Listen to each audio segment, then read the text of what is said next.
Okay, now that we have had a look at the sample database containing our HR employee manager, we need to switch over to our FrameworX configuration manager, which is where we will actually start building our employee manager application.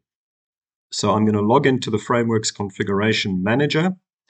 And the first thing I need to do is configure my database connection. Currently, the system is listing all the databases that are configured and known to FrameworX.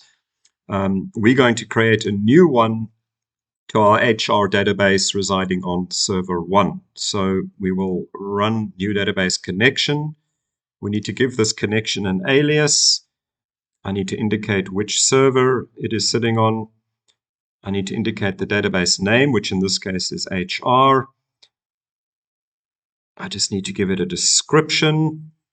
I'm going to indicate that FrameworX must use integrated security to connect to our HR database, and that the type of database I'm connecting to is a Microsoft SQL server.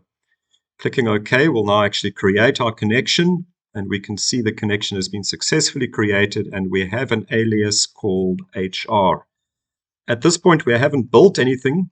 All we've done is let FrameworX know about the HR database on server 1.